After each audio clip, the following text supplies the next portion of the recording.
So ito, quick reaction lang kasi nagsalita si Ateneo President Father Bobby Yap doon sa graduation sa Ateneo kung saan yung mga graduates ay may suot na black na tali, okay? To show their support to Rene and Divine, yung kanilang paghanap ng ustisya. So pinakita yan ng mga estudyante. The Ateneo community, the students, the faculty, we are united pagdating sa paghahanap ng hustisya. So sa kanyang speech, meron siyang sinasabi, okay? Ang isa doon is, I am deeply sorry. Okay? So inamin niya yung kanilang maling response, pero sabi niya, I am deeply sorry. Ito kasi yan, Father, eh. Okay? Uh, you can't keep saying you're sorry, tapos hindi ka naman magbabago. Diba? Parang ano lang yan, parang meron kang partner. Diba? Sorry ka ng sorry sa partner mo, pero hindi ka naman nagbabago, hindi ka naman nagiging honest, 'di ba? Balewala yung sorry. At sa ngayon, Father, ganyan yung nararamdaman ng Ateneo community. Kasi sorry kayo ng sorry, your whole team saying sorry, pero wala pa ring accountability, wala pa ring transparency. Eh? Kasi Father, una, ni hindi nyo pa rin maamin na yung ginawa ni Tab Baldwin was dangerous and hindi dapat ginagawa. Nandun pa rin kayo sa team building, normal na ginagawa yun. Nandun pa rin kayo. When buong Pilipinas na, lahat ng faculty, estudyante, community, alumni dyan sa Ateneo, lahat kami, nakikita na namin, alam na namin na delikado yung ginagawa ni Tab Baldwin. It should have never been approved in the first place. Hindi sila dapat pumupunta doon. Lalo na nung muntik nang merong nalunod nung how many years ago, inulit pa rin. So, siguro sa part nila Father Bobby, sa management, iniisip nila, baka meron silang ano diyan, pananagutan diyan and tatakot sila baka sila magkaroon ng civil case o kung ano man. Pero kaya nga kami humihingi na palitan na yung management ng Ateneo eh. Kasi kayo dyan, you are all compromised. Kasama kayo doon sa mga nagkulang. Hindi nyo nabantayan ng maayos si Tab Baldwin kung ano-ano na pala ginagawa sa mga estudyante natin.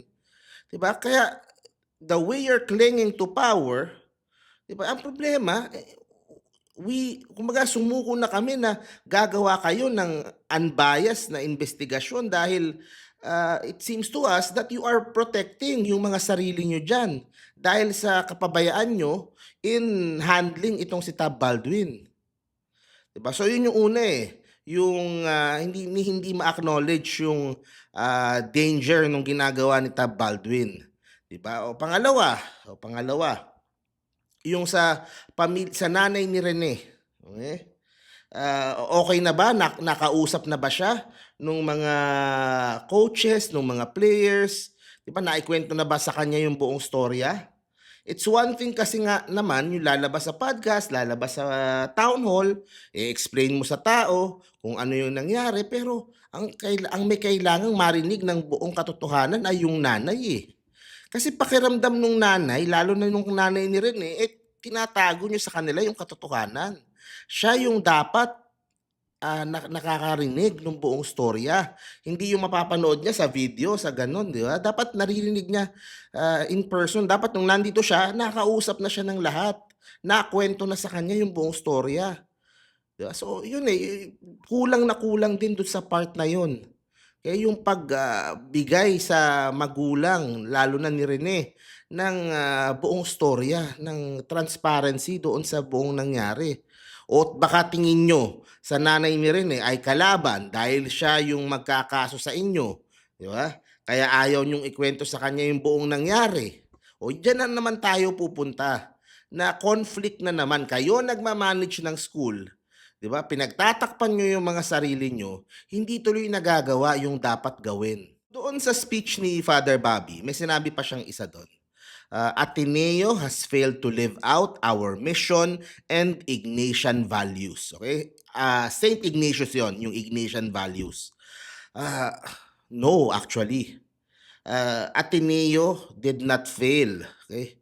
It's you and your team who failed to live out our mission and yung Ignatian values. Bakit mo idadama yung buong eskwelahan sa kapabayaan ng iilang mga tao? Yung response nyo lang naman dito ang talagang nakakainit ng ulo ng faculty, ng students, ng alumni. 'Di ba? Yung galaw nyo naman, lahat naman kami alam naman yung dapat gagawin eh. 'Di ba? Alam naman namin si Tab Baldwin 'yan eh. Pero yung response nyo, 'di ba? How you deal with dun sa nanay ni Rene. Kung paano nyo pagtakpan si Tab Baldwin. Ayaw nyo ng accountability. Gusto nyong ituloy pa rin yung basketball kahit na ang daming question pa rin dun sa mga nangyari. 'Di ba? Hindi eh, hindi kami. Hindi mo pwedeng sabihin Ateneo failed this, Ateneo failed that. Kayo, you and your team failed Ateneo. And right now, Father Bobby, pasensya na lang po. 'Di ba? As an Atenean myself, uh, you don't represent us. Okay? Yun ang feeling ng mga alumni, karamihan ng faculty, karamihan ng estudyante. You do not represent us. You do not represent Ateneo. That is not what we stand for. Hindi kami ganyan. Okay? So, sana klaro lang kay Father Bobby. Okay? So, hindi pwedeng sorry ng sorry, pero wala ding nagbabago. Okay? Lastly, narinig ko din na itong si Father Bobby, patapos na naman yung termino. Okay? So baka papatapusin na lang, hahanap ng kapalit para maging bagong president ng Ateneo de Manila. May mga choices dyan. Ako, personally, parang okay sa akin si Father Karel, yung sa Ateneo de Davao. Maybe that will help bring back some normality to our school and kumbaga yung kahihiyan na dinanas ng buong eskwelahan, baka medyo mabawasan. Pero sana naman, sana naman. Kasi pwede pang ma-renew si Father Bobby dapat eh. Sana naman wag nang isipin pa na subukang i-renew si Father Bobby. Okay? Tama na, Father. 'Di ba? Wala eh, nagkamali na eh. Buong eskwelahan naapektuhan na eh. Sirang-sira na tayo. Hiyang-hiya na kami. 'Di ba? Tama na. Kaya mo na sa akin nga ulitin ko marami naman nagsasabi you're a good person. 'Di ba siguro minsan you're a little out of touch sa sa mga ordinaryong Atenean, pero you're a good person. You have a good heart. Yun naman naririnig ko. Maybe you could just focus doon sa kaso na haharapin. I think ipapatawag kayo ng CIDG sa Thursday next week. So you might want to focus doon sa kaso na haharapin ni Tab Baldwin at ng buong eskwelahan. Okay? Kasi madadamay talaga, pati yung management dyan, kayo. Madadamay talaga kayo dyan doon sa buong investigasyon. Baka merong siguro mga civil cases lang naman. Pero kailangan harapin yan. So might as well focus on that, di ba? Leave the job of taking care of the school to someone else. O tapos, una yon, take care dun sa mga kaso. Pangalawa, focus on taking care of the family ni Rene at ni Divine. Kung kinakailangan, Father, nandun ka sa Agusan. Kung kinakailangan, Father, ikaw mismo pupunta sa Nigeria kung kaya mo pa. Pero ikaw dapat nag-aayos niyan, Father. Pasensya na.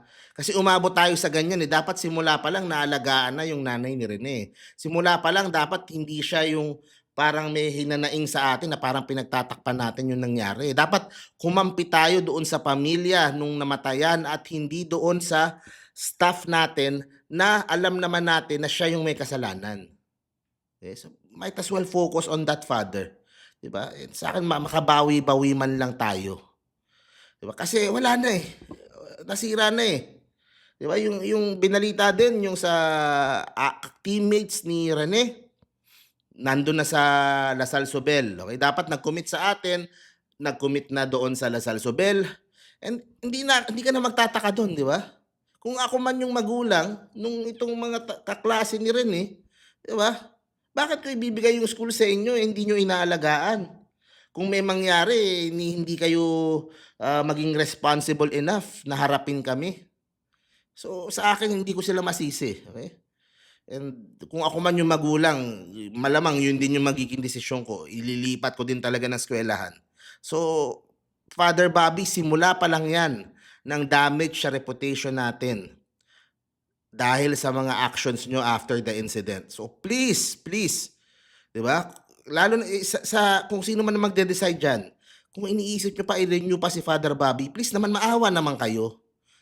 Huwag niyo nang hintayin na mag-voice out pa lahat ng alumni, lahat ng huwag niyo nang hintayin na, 'di ba, na lumaki pa 'tong gulo dahil trust me, marami diyan hindi lang makasalita pero ganito yung sentimiento, sa totoo lang, So yun lang naman and gusto nating maayos 'to pero para maayos 'to, Father Bobby, baka kailangan tutukan mo yung mga sinasabi ko, Tutukan mo yung kaso, tutukan mo yung pamilya ni Rene, tutukan mo yung pamilya ni Divine, and let someone else be the president of Ateneo de Manila.